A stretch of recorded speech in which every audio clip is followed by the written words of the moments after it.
Bonjour d'abord à... Vous m'entendez bien? Bonjour à chacun d'entre vous. Merci pour cette invitation, pour cette journée de formation. Donc pour me représenter en quelques mots, je suis le père Bertrand Le Soin, je suis prêtre depuis 2009 au sein de la communauté Saint-Martin. J'étais précédemment en ministère en paroisse en Touraine et je suis là maintenant depuis un peu plus de 2 ans prêtre chapelain au sanctuaire de Montligeon, donc peut-être un sanctuaire qu'un certain nombre d'entre vous connaissent, dans l'Orne, dans le qu'on appelle la région du Perche, et puis j'enseigne également ici au centre d'études théologiques la théologie. Et puis j'en profite pour les personnes qui seraient intéressées pour connaître ce lieu de Montligeon. J'ai placé au fond de la table quelques papiers, quelques exemplaires de notre revue. Donc n'hésitez pas à vous servir. Alors effectivement, on a vu avec toutes les questions qui étaient posées qu'il y avait beaucoup de choses, que cette question des ce qu'on appelle peut-être même improprement, et j'y reviendrai au cours de la journée, cette question des fins dernières est une question importante, une question qui, à des degrés divers, nous touche tous. Alors pour entrer dans à la fois cette belle question, cette question difficile, vous avez le programme du déroulement de notre journée sur la première feuille que vous avez. Vous voyez, la journée sera rythmée par 4 enseignements. On aura aussi un temps de travail en groupe, un temps de méditation personnelle. À la fin de chaque enseignement, il y aura aussi un temps de questions, un temps d'échange. J'espère qu'on pourra répondre à beaucoup de questions. C'est vrai que dès qu'on ouvre cette question-là, la vie éternelle, on a tout de suite une multitude de questions. Oui, mais alors où, comment ça va se passer, comment savoir, et les autres, et ceux qui ne croient pas, et ceux qui ne sont pas baptisés, et si vraiment il y a la résurrection de la chair, comment on va tous tenir. Il y a tout de suite beaucoup de questions, et beaucoup de questions très concrètes. Est-ce que à la fin de cette journée, je préfère tout de suite le dire pour ne pas donner, j'espère que ce sera une journée où vraiment on pourra être nourri dans l'espérance, la grande espérance chrétienne, et ça j'en suis convaincu, parce que parler de la vie éternelle, c'est vraiment entrer dans la grande espérance, mais pour entrer dans cette grande espérance, je ne veux pas vous donner de faux espoirs. Le faux espoir que, à la fin de cette journée, vous saurez absolument tout. Vous savez, il y a quelques livres qui s'appellent comme ça, tout ce que vous avez voulu savoir sur... voilà, cette journée, c'est pas tout ce que vous avez voulu savoir sur la vie éternelle, sans jamais avoir osé le demander.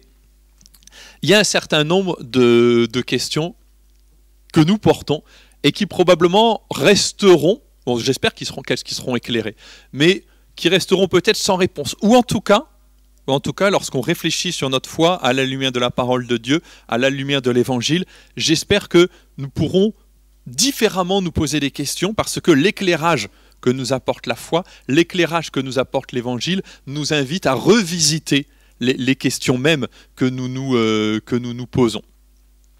Et puis toujours sur le déroulement de la journée, j'ai envie de dire, on pourra faire le bilan de la journée à la fin de la journée. C'est-à-dire, et vous allez surtout voir cela ce matin, vous allez vous dire, mais est-ce que finalement on ne s'éloigne pas un peu du sujet? Mais je pense qu'il faut prendre de la hauteur par rapport au sujet avant de rentrer dans un certain nombre de considérations plus concrètes. Donc ne vous étonnez pas si spécialement au cours de cette matinée, vous avez l'impression que c'est un petit peu loin, qu'on parle plus peut-être du Christ lui-même que de ce qui va nous arriver, nous précisément, après notre mort. Mais je pense que c'est indispensable pour vraiment resituer cette question de la vie éternelle. Et puis, en dernier propos introductic, vous savez, cette session que nous allons partager aujourd'hui s'appelle « Comment parler des fins dernières ?» On aurait aussi pu l'intituler comme question préalable, mais que sait-on exactement ou que sait-on au juste de la vie éternelle? Parce que oui, comment en parler, d'accord, mais si on en parle, c'est qu'on est censé y connaître quelque chose, et mais veut dire, vous comme moi, ce passage par la mort, nous ne l'avons pas encore vécu. Vous comme moi, nous vivons notre pèlerinage terrestre éclairé par cette grande espérance de la vie éternelle, mais où personne n'a fait, si je peux m'exprimer de cette manière très impropre, le voyage aller-retour qui permet de raconter ce qu'il y a au-delà du seuil de la mort. Je dirais, celui qui nous en a dit quelque chose, celui qui est passé par la mort et qui témoigne de la vie en plénitude, c'est le Christ lui-même. Et ça va être vraiment une des convictions que j'espère je réussirai à vous partager. C'est à la lumière du Christ, mort et ressuscité, que nous pouvons, dans notre propre vie, accueillir la bonne nouvelle de la vie éternelle. Ce qui fait qu'au cours de cette journée, nous allons suivre un parcours en 4 temps. D'abord, vous voyez le programme sur vos feuilles. Premier temps, vous avez dit résurrection, point d'interrogation. C'est vraiment s'interroger sur ce que signifie la résurrection. Le Christ est ressuscité. Le Christ est la résurrection. Qu'est-ce que concrètement cela signifie? Est-ce que concrètement cela vient toucher ma vie? Comment la résurrection vient toucher ma vie? Ça n'est pas si facile que cela. Le deuxième temps, en fin de matinée, la résurrection du Christ gage, prémisse, commencement de notre propre résurrection. Ça, ce sera sur la matinée. L'après-midi, début d'après-midi, nous verrons notre...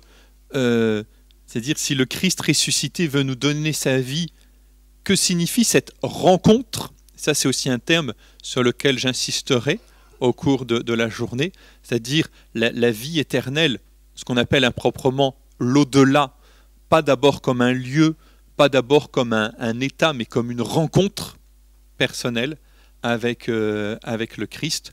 Comment comprendre, et vous voyez, il y a une série de questions là-dessus, ces représentations, ciel, purgatoire, enfer, d'où ça vient, qu'est-ce que c'est, comment le comprendre, est-ce qu'on y croit, est-ce que ça fait partie de l'enseignement de l'Église ou non, tout ça on l'abordera. Et puis en fin de journée, mais on aura déjà eu l'occasion de l'aborder au cours du travail en groupe, que signifie au juste la communion des saints? Vous savez, souvent dans le symbole des apôtres, il y a toute une série de termes quand on y réfléchit.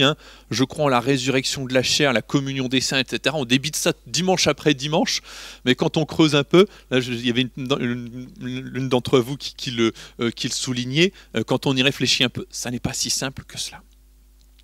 Ce qu'est la communion des saints et quel lien aussi, quel lien avec nos défunts? Est-ce que le lien, c'est simplement un vague souvenir? Est-ce que c'est une vague communion spirituelle? Tout cela, nous l'aborderons. Voilà pour le déroulement de notre journée. Et donc, on va directement démarrer par cette première étape, la résurrection. Que signifie la résurrection? Comment accueillir la résurrection? Et pour comprendre cela, c'est un texte un petit peu long, mais il me semble important de le lire ensemble. C'est un texte que vous connaissez, qu'on prend d'ailleurs assez souvent dans la liturgie des funérailles. C'est le texte de la résurrection, ce qu'on appelle improprement d'ailleurs la résurrection de Lazare, puisque Lazare ressuscite, certes, mais ça n'est pas une résurrection pour la vie éternelle, puisque Lazare ensuite est mort. On devrait même dire la réanimation de Lazare. Et c'est au cours de ce passage, vous voyez, c'est la petite phrase que j'ai voulu surligner en gras, que le Christ se présente comme la résurrection et la vie. Je vais lire simplement ce passage, et puis je vous expliquerai après pourquoi je l'ai choisi pour entrer dans notre journée. il y avait quelqu'un de malade, Lazare de Béthanie, le village de Marie et de Marthe, sa sœur. Or, Marie était celle qui répandit du parfum sur le Seigneur et lui essuya les pieds avec ses cheveux. C'était son frère Lazare qui était malade. Donc, les deux sœurs envoyèrent dire à Jésus, « Seigneur, celui que tu aimes est malade. » Jésus arrive à Béthanie. Lorsque Marthe apprit l'arrivée de Jésus, elle partit à sa rencontre, tandis que Marie restait assise à la maison. Marthe dit à Jésus, « Seigneur, si tu avais été ici, mon frère ne serait pas mort. Mais maintenant encore, je le sais, tout ce que tu demanderas à Dieu, Dieu te l'accordera. » Jésus lui dit, « Ton frère ressuscitera. » Marthe reprit, « Je sais qu'il ressuscitera à la résurrection au dernier jour. » Jésus lui dit, « Moi, je suis la résurrection et la vie. Celui qui croit en moi, même s'il meurt, vivra. Quiconque vit et croit en moi ne mourra jamais. Crois-tu cela ?» Elle répondit, « Oui, Seigneur, je le crois. Tu es le Christ, le Fils de Dieu. Tu es celui qui vient dans le monde. » Ayant dit cela, elle partit appeler sa sœur Marie et lui dit tout bas, « Le Maître est là, il t'appelle. » Marie arriva à l'endroit où se trouvait Jésus. Dès qu'elle le vit, elle se jeta à ses pieds et lui dit, « Seigneur, si tu avais été ici, mon frère ne serait pas mort. » Quand il vit qu'elle pleurait et que les Juifs venus avec elle pleuraient aussi, Jésus, en son esprit, fut saisi d'émotion. Il fut bouleversé et il demanda, « Où l'avez-vous déposé ?» Ils lui répondirent, « Seigneur, viens et vois. » Alors Jésus se mit à pleurer. Les Juifs disaient, « Voyez comme il l'aimait. » Mais certains d'entre eux dirent, « Lui qui a ouvert les yeux de l'aveugle, ne pouvait-il pas empêcher Lazare de mourir ?» Jésus, repris par l'émotion, arriva au tombeau. C'était une grotte fermée par une pierre. Jésus dit, « Enlevez la pierre. » Marthe, la sœur du défunt, lui dit, « Seigneur, il sent déjà, c'est le 4e jour qu'il est là. » Alors Jésus dit à Marthe, « Ne te l'ai-je pas dit ? Si tu crois, tu verras la gloire de Dieu. » On enleva donc la pierre. Alors Jésus leva les yeux au ciel et dit, « Père, je te rends grâce parce que tu m'as exaucé. Je le savais bien, moi, que tu m'exauces toujours, mais je le dis à cause de la foule qui m'entoure, afin qu'ils croient que c'est toi qui m'as envoyé. » Après cela, il cria d'une voix forte, « Lazare, viens dehors !» Et le mort sortit, les pieds et les mains liés par des bandelettes, le visage enveloppé d'un suaire. Jésus leur dit, « Déliez-le et laissez-le aller. » Pourquoi j'ai voulu commencer cette journée par ce texte d'évangile? Pour 2 raisons étroitement liées l'une à l'autre. La première raison, c'est que au cœur de ce texte, nous trouvons cette affirmation essentielle du Christ. Moi, je suis la résurrection et la vie. Ce n'est pas simplement la résurrection va se produire, la vie est importante, c'est moi la résurrection et la vie. Vous savez, il y a quelques passages, surtout dans l'évangile selon saint Jean, où Jésus se présente comme « je suis ». Je suis le bon pasteur. Je suis le pain de vie. Et ici, nous avons « je suis ». Ce ego eimi, c'est moi, on pourrait même dire. On pourrait même traduire par c'est moi. C'est moi la résurrection et la vie. Comprendre le sens ultime de la vie, comprendre le sens ultime de la résurrection, c'est regarder vers le Christ. Ça, c'est la première raison pour laquelle j'ai choisi ce texte. La deuxième raison, c'est, et elle n'est pas moins importante, c'est tout le contexte dans lequel est insérée cette citation. Parce que Jésus n'est pas, en l'occurrence, il n'est pas en train de faire ce que je fais maintenant, il n'est pas en train de faire un enseignement. Jésus n'est pas en train de faire un cours théorique. J'espère que ça, c'est pas ce que je fais. C'est-à-dire que Jésus est au milieu d'une trame humaine, au milieu d'événements humains. Il est dans une plongée au cœur de notre humanité et il est même dans une plongée au cœur de ce qui est le drame que traverse notre humanité, qui est le drame de la mort. La vie, la mort, la foi, la communauté humaine rassemblée, l'espérance. Vous voyez, tous ces éléments si essentiels, nous les trouvons dans ce texte. Et je vous les resignale juste, et puis on va les détailler un peu. D'abord, dans ce texte, il est question de vivants, il est question de Marthe, il est question de Marie, il est question des Juifs qui sont là. Et à travers tous ces dialogues qui s'instaurent, ce que nous sentons poindre, c'est un amour de la vie. La vie est là. Il y a également, au cœur de cette scène, la mort qui vient frapper. La mort qui vient frapper cette famille de Béthanie, cette famille amie de Jésus. La mort avec son lot de drames. La mort avec ce qu'elle suscite, à la fois, ça peut paraître paradoxal, une grande foi. C'est très beau ce que dit en particulier Marthe dans le premier dialogue. Je sais que mon frère ressuscitera à la résurrection au dernier jour. Oui, Seigneur, je le crois, tu es le Christ, le Fils de Dieu. Voilà. La foi est vraiment présente. Et dans le même temps, il y a la révolte, avec cette phrase que les deux sœurs, Marthe et Marie, répètent exactement la même phrase. Seigneur, si tu avais été là, mon frère ne serait pas mort. La vie, la mort, la foi, la peine, le chagrin même du Christ. Je pense qu'il faut en prendre conscience. Le Christ n'apporte pas, et ça pour moi c'est face au reproche de Marie, qui lui dit « Seigneur, si tu avais été ici, mon frère ne serait pas mort », le Christ n'apporte pas de réponse facile. Que fait le Christ ?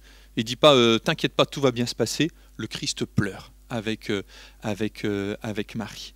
C'est le seul, vraiment, je pense, c'est un des textes de l'Évangile où on a le plus la description des sentiments de Jésus. À 3 reprises, il fut saisi d'émotion, 4 reprises, il fut saisi d'émotion, il fut bouleversé, Jésus se mit à pleurer et repris par l'émotion. Vie, mort, foi, révolte, peine, chagrin, et au milieu de tout cela, cette bonne nouvelle, cet évangile, probablement un des cœurs de l'évangile, moi, je suis la résurrection et la vie.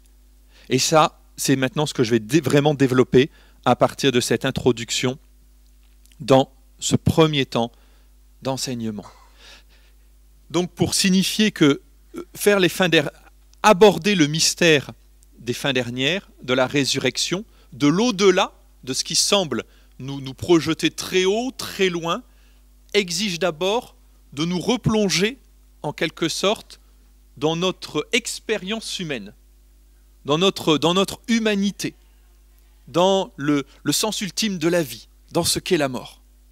Et c'est seulement si nous replongeons dans notre humanité, dans les expériences fondamentales de notre humanité, c'est à ce moment-là que, comme Marthe et Marie, nous pourrons entendre et accueillir ce « Moi, je suis la résurrection et la vie ».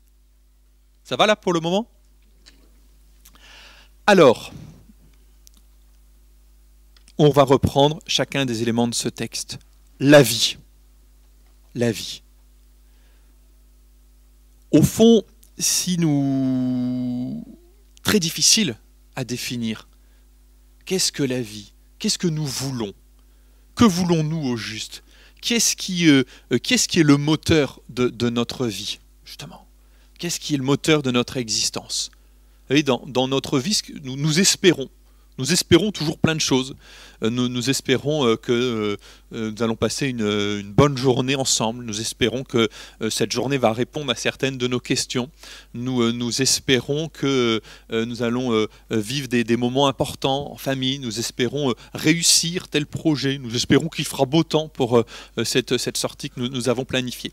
Nous portons dans notre vie toute une série d'espoirs, de beaux espoirs qui sont légitimes, de petites espérances.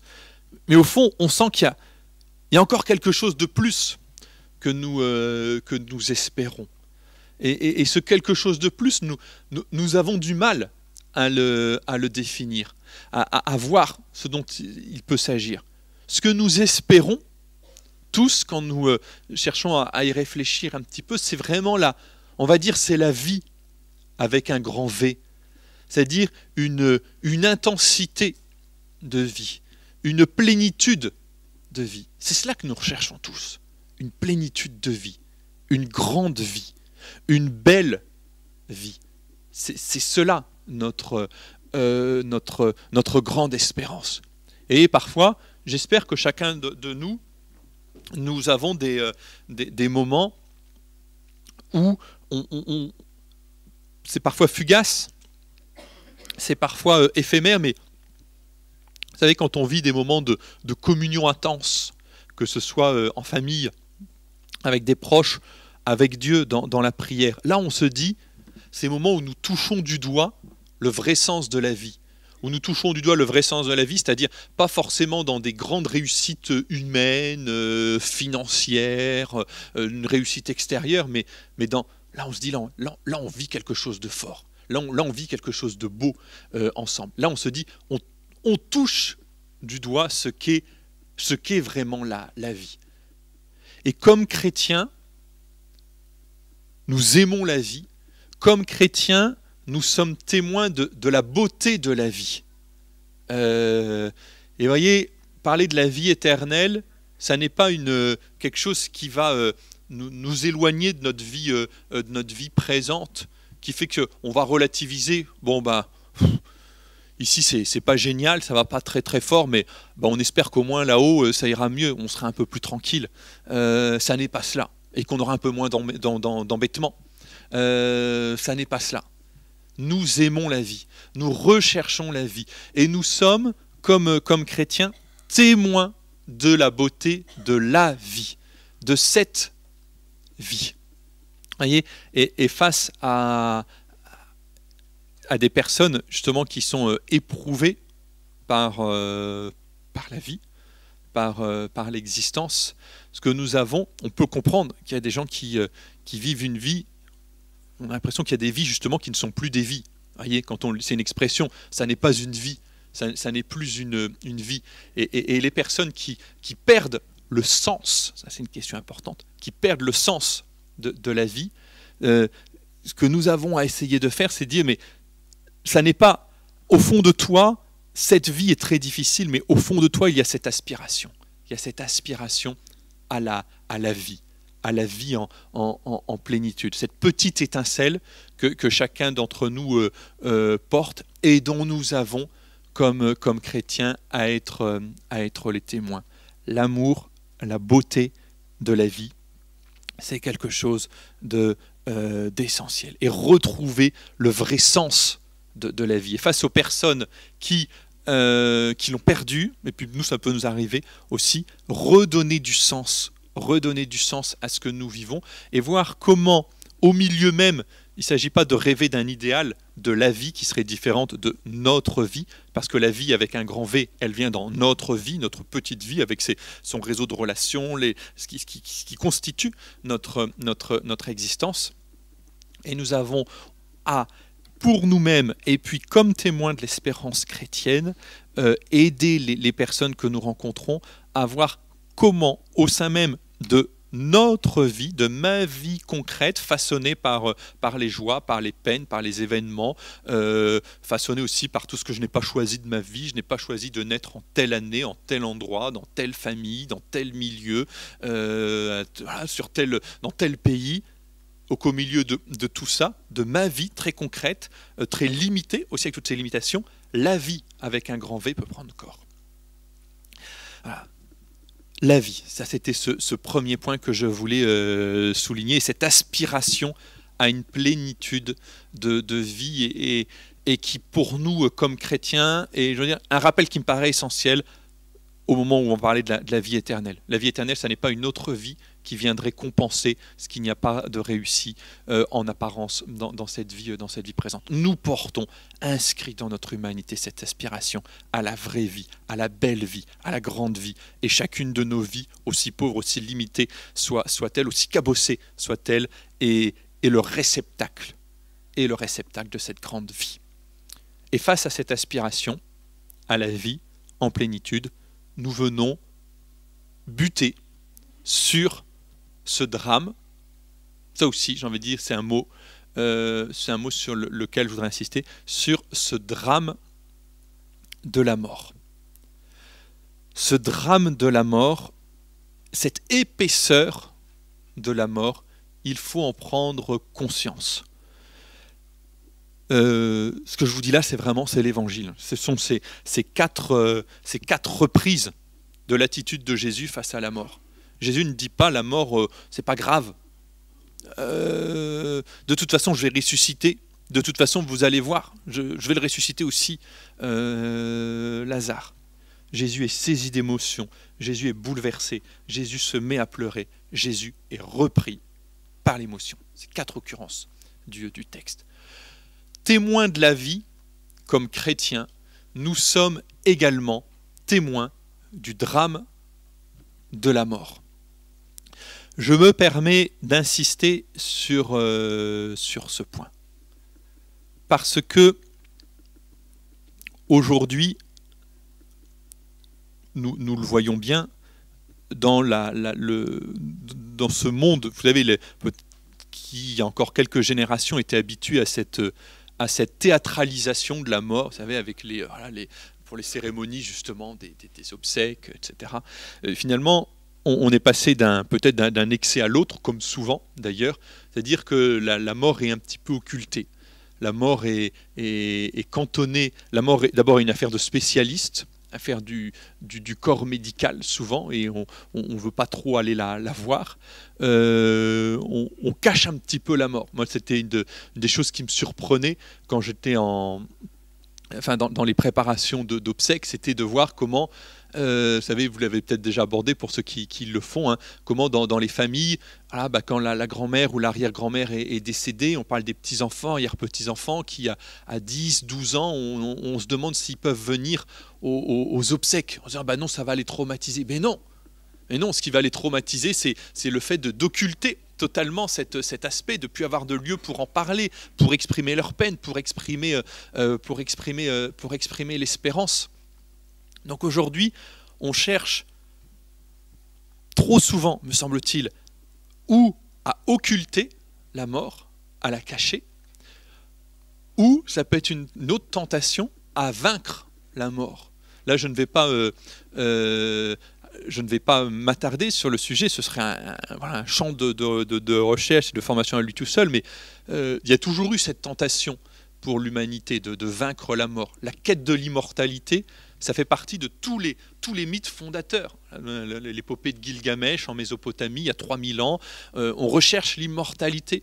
Et aujourd'hui, vous avez peut-être déjà suivi un peu ça dans l'actualité, dans ce qu'on appelle le transhumanisme, la volonté de dépasser l'humanité. On se dit finalement cette aspiration à l'immortalité qui avait été rendue impossible par les limites techniques, et encore une fois qu'on rencontre partout, on peut penser aussi à la recherche de la pierre philosophale, que sais-je, cette aspiration à repousser toujours plus loin les limites de la mort, eh bien, on va y arriver parce que alors, il y a les médecines et puis progressivement on va remplacer telle pièce, on va remplacer tel tissu, avec des choses très positives dans la médecine, mais finalement on se dit est-ce qu'on ne va pas en arriver à totalement transformer l'humain et à passer au post-humain. Et donc vous voyez, la mort, trop souvent aujourd'hui on se dit, là où nous vivons, là où nous sommes, où on l'occulte, on la cache, où on veut la vaincre, la dépasser. Et paradoxalement, pour nous chrétiens, nous risquons trop souvent de nous fondre de nous fondre dans ce cadre de ce cadre de pensée. Au nom de quoi? Au nom d'une conception un peu biaisée de l'espérance chrétienne ou d'explication sur la mort. Alors on va dire, alors ça c'est aujourd'hui un peu perdu, mais on réduit la mort à finalement à pas grand-chose. On se dit mais non, la mort c'est notre corps qui meurt. Et puis l'âme est immortelle, donc l'âme continue. Donc finalement, c'est juste mon corps qui meurt. Moi, mon âme est immortelle. C'est un peu court comme explication. C'est un peu court parce que mon corps n'est pas une partie de... mon corps n'est pas quelque chose que j'ai. Mon corps, c'est pas simplement une espèce d'enveloppe extérieure de mon âme qui serait mon vrai trésor. Nous sommes... C'est pas nous, c'est faux de dire nous avons un corps. C'est nous sommes un corps. Et si on se reconnaît les uns les autres dans cette salle, c'est pas nous reconnaissons par notre corps. C'est par notre corps que nous sommes au monde. C'est par notre corps que nous vivons. Et vous savez, quand on souffre dans son corps, on ne dit pas mon corps a mal. C'est moi qui ai mal. Et on sait bien que les personnes qui sont blessées et violentées dans leur corps, elles ne disent pas j'ai été blessé enfin voilà, ce que j'ai a été blessé, ce que j'ai, voilà, je fais tomber ma bouteille d'eau est abîmée, bon ça me touche pas. Si mon corps est abîmé, c'est moi-même. Je suis mon corps. Donc, vous voyez, on a des explications un peu courtes. Autre explication un peu courte, où nous risquons entre guillemets, de nous payer de mots. Voilà. Alors, c'est une très très belle phrase, et puis c'est pas ici que je vais critiquer Sainte Thérèse, mais parfois on utilise des slogans.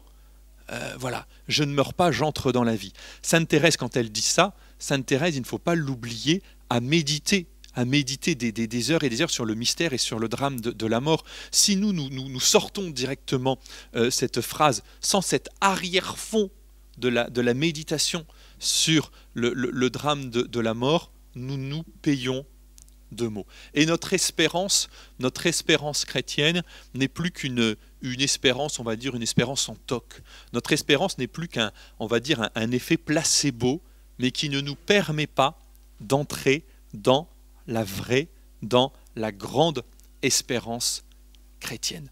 La mort, pour nous, chrétiens, est vraiment un drame. Est vraiment, on pourrait même dire, le drame absolu. Nous n'avons pas à avoir peur de le dire. Vous savez, il y a aussi, alors j'ai l'impression que c'est un petit peu passé, mais à un moment donné aussi, dans les obsèques, on aimait bien cette prière un peu attribuée à saint Augustin, vaguement attribuée. La mort n'est rien. Mais ça, qu'on le veuille ou non, c'est faux. C'est faux de dire la mort n'est rien. On sait bien, quand on a perdu un être cher, qu'il y a quelque chose de radicalement transformé. Et la mort n'est rien, je suis juste dans la pièce à côté. Non, je ne suis pas dans la pièce à côté. Et nous ne sommes plus avec ceux que nous avons aimés, nous ne sommes plus ensemble. Nous ne partageons plus quelque chose de commun.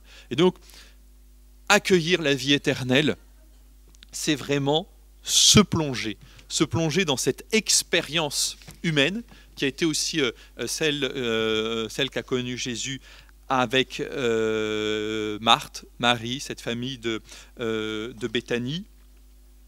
C'est retrouver la vraie valeur de la vie, ne pas relativiser cette vie. Parce que c'est dans cette vie que nous vivons la grande vie, ce que nous recherchons en plénitude, cette plénitude de vie, cette plénitude d'amour, cette aspiration que chacun porte. Accueillir la vie éternelle, c'est accueillir cette rupture, ce drame que constitue la mort. Et là, de la même manière que nous n'avons pas à relativiser la valeur de la vie, nous n'avons pas à relativiser le drame de la mort. L'espérance chrétienne n'est pas une relativisation de la mort. L'espérance chrétienne prend corps au milieu d'une déchirure, de cette déchirure de la séparation. Et là, s'il y a vraiment cette déchirure, là, je peux me laisser éclairer, illuminer par le mystère du Christ. Et donc, c'est une fois que nous avons saisi, on va dire, ces deux pôles, la vie, la mort, que nous pouvons entendre, écouter, non pas comme une parole abstraite, c'est que nous dit le Christ. Moi, je suis la résurrection et la vie. Celui qui croit en moi, même s'il meurt, vivra. Quiconque vit et croit en moi ne mourra jamais. Ça ne va pas effacer la peine, ça ne va pas effacer le chagrin, mais cela nous fait entrer dans une nouvelle dimension. Et cela nous aide à comprendre que la vie éternelle, c'est l'accueil en plénitude de la vie du Christ. L'accueil en plénitude du mystère du Christ.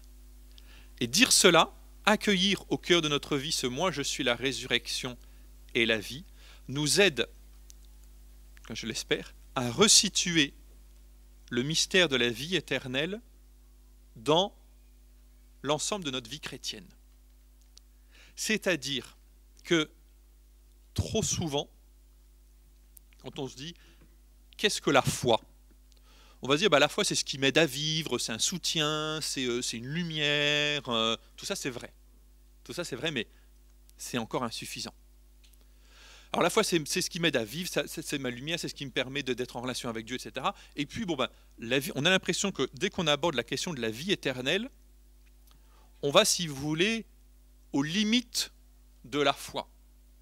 Comme si la méditation, l'étude de ce qu'on appelle improprement, ça j'y reviendrai, les fins dernières, c'était, on va dire, un voyage d'exploration aux limites de la foi. Il y a ce qu'on peut connaître de Dieu qui est là, qui est présent, qui nous aide, qui nous aime, et puis après on va toujours un peu plus loin, voyage d'exploration aux limites de la foi. Ça n'est pas cela. La vie éternelle. Ça n'est pas quelque chose qui fait qu'on va essayer de pousser le plus loin possible notre connaissance de foi pour essayer un petit peu subrepticement de lever le rideau. Voilà, moi je suis là. Là, la vie éternelle, elle commence là pas avec vous, hein, plutôt avec le Christ. Hein, et puis je vais essayer de pousser un peu le rideau pour voir ce qu'il y a derrière, hein, pour avoir quelques petits renseignements, pour me rassurer un petit peu. J'en suis aux limites de la foi. Ça n'est pas cela. Ça n'est pas ça la vie éternelle. La vie éternelle, ça n'est pas ce qui est à la périphérie ou aux limites le plus loin possible de la foi. C'est au contraire ce qu'il y a au cœur de la foi. La vie éternelle, le mystère de ce qu'on appelle... Et alors là, vous voyez, c'est quelque chose qu'on va souvent rencontrer, et c'est paradoxal, c'est qu'on a, pour ce sur quoi j'essaie de tourner depuis le début, le mystère de la vie éternelle, le mystère de la vie en plénitude, nous n'avons pas, ça peut paraître paradoxal, mais de termes totalement adéquats. Enfin, tous les termes qu'on peut utiliser restent en deçà de la réalité que cela désigne. Alors je dis la vie en plénitude, l'amour en plénitude, je pense que c'est ce qu'il y a de mieux pour l'exprimer. Il y a d'autres termes sur lesquels je reviendrai, mais qui sont un peu inadéquates. Donc, accueillir la vie éternelle, c'est aller au cœur de notre foi, et pas aux périphéries, pas à ce qui est loin. Au cœur de notre foi, il y a cette espérance. On en a une multitude d'exemples. Si vous lisez, par exemple, on va ouvrir votre Nouveau Testament. Votre Nouveau Testament, chronologiquement, le premier écrit du Nouveau Testament, ce ne sont pas les évangiles. Alors, les évangiles ont été transmis oralement dès la résurrection. Hein. Il y a eu cette transmission orale, mais la mise par écrit est un peu plus tardive. Le premier écrit, le premier qui a pris sa plume et pour écrire quelque chose et qui est devenu le premier texte du Nouveau Testament, c'est Saint Paul. C'est Saint Paul dans sa lettre aux Thessaloniciens, dans un texte sur lequel je reviendrai et qu'on lit souvent d'ailleurs aux obsèques. On relit la première lettre aux Thessaloniciens, le texte le plus ancien du Nouveau Testament. Il n'est question pratiquement que de la vie éternelle, du Christ qui va revenir, de notre espérance de la vie éternelle. Si on prend à l'autre extrémité du Nouveau Testament, le dernier livre du Nouveau Testament, l'Apocalypse, un texte à la fois très difficile, très imagé, qui nous replonge dans un registre qui n'est plus le nôtre. Que voyons-nous? Et je vous le cite parce que moi je trouve ça très très beau, ces derniers versets de l'Apocalypse, les derniers versets de la Bible, c'est cette espérance en la vie éternelle, le Christ qui vient venir, le Christ qui vient nous donner sa vie. L'Esprit et l'épouse disent viens, que celui qui entend dise viens. Le garant de ces révélations l'affirme, oui, mon retour est proche, amen, viens Seigneur Jésus. C'est voilà, un chant à la plénitude de la vie, un chant au retour du Christ, à la venue du Christ qui vient nous donner la vie. Si nous regardons maintenant ce que nous disons à chaque messe, vous savez, après la consécration du pain et du vin, il est grand le mystère de la foi. Et alors quand je ne chante pas, j'oublie toujours les paroles, où nous répondons, nous proclamons ta mort Seigneur Jésus, nous célébrons ta résurrection, nous attendons ta venue dans la gloire. Il est là le cœur de notre vie chrétienne. Il est là le cœur de notre foi chrétienne. Et donc, ce que nous avons à faire pour retrouver la juste place donc de ce qu'on appelle justement improprement les fins dernières, c'est les extraire de ce côté, cette dimension périphérique de notre foi, pour les replacer au cœur de notre foi. Alors, quel terme employer pour cela? Il y a plusieurs termes. Ils expriment tous quelque chose et dans le même temps, ils ont tous une limite. On parle parfois, justement là c'était l'utilisation des fins dernières au pluriel. Oui et non. C'est-à-dire, nous n'avons pas à comprendre les fins dernières comme le dernier acte. Voilà, c'est une pièce en 5 actes et puis là je vais vous détailler le dernier acte de ce qui se passe. C'est la fin. Voilà, vous ne connaissez pas la fin, je vais vous la donner. Ça n'est pas dans ce sens-là que nous avons à comprendre l'adjectif dernière, puisque nous sommes justement au cœur de notre foi. Les fins dernières, au pluriel, alors bien sûr, il y a plusieurs dimensions, plusieurs aspects, on aura l'occasion d'y revenir, mais en rigueur de terme, il n'y a qu'une fin dernière, c'est la vie en plénitude, c'est recevoir la vie du Christ. Donc, vous voyez, on peut parler des fins dernières, mais en ayant en tête que le vocabulaire est inadéquat. On peut parler alors un terme qui peut être barbare, l'eschatologie. L'eschatologie, qu'est-ce que c'est l'eschatologie? Alors, on va faire un peu d'étymologie. Logis, ça vient, je crois que c'était sur le petit tract de présentation de la session. Logis, c'est logos, c'est la parole, le discours. La sociologie, c'est ce qu'on peut dire sur la société. La théologie, c'est ce qu'on peut dire sur Dieu. L'eschatologie, eschata, ce sont les dernières choses, c'est ce qui est à la fin, c'est ce qu'on peut dire sur la fin, sur l'avenir. Alors à la fois c'est un beau terme, mais quand on disait comment préparer les funérailles, évidemment on ne prépare pas avec une famille qui met les pieds 2 fois à l'église en disant je viens vous parler d'eschatologie. Là évidemment on risque de passer, ou avec les enfants du catéchisme, on risque de passer un petit peu à côté de la plaque. Il n'empêche que en soi, c'est un beau terme, l'eschatologie, ce qu'on peut dire sur l'avenir, mais pas simplement sur l'avenir ou la fin comme quelque chose de conclusif, mais comme ce qui vient éclairer toute notre vie.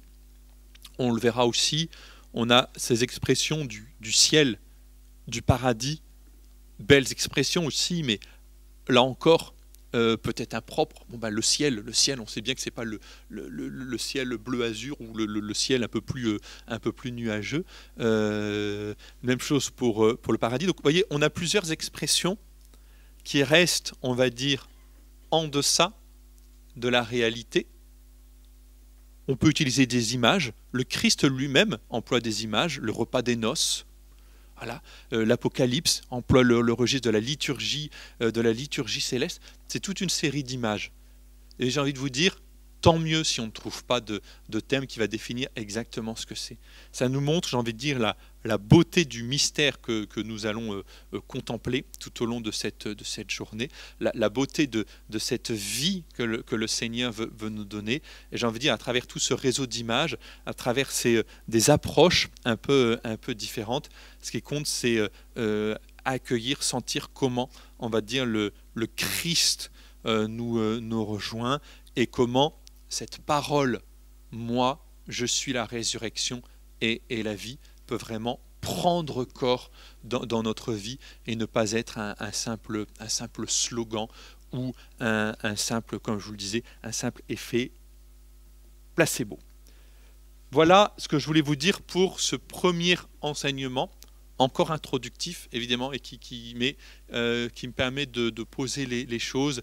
Et si vous avez deux petites choses à retenir, c'est vraiment, nous ne pouvons penser à ces questions qu'en nous replongeant dans notre condition humaine, très concrète, sans en relativiser la beauté, sans en relativiser les drames. Et c'est dans cette plongée dans laquelle le Christ lui-même a accepté de s'immerger, que nous pouvons, et puis on va en dérouler un petit peu toutes les conséquences, justement, là je n'ai fait qu'amorcer les choses, que nous pouvons accueillir et comprendre, et encore une fois, là on ne fait que ce n'est que le début, et je ne vais faire après que expliciter ce qu'est ce « moi, je suis la résurrection et la vie ».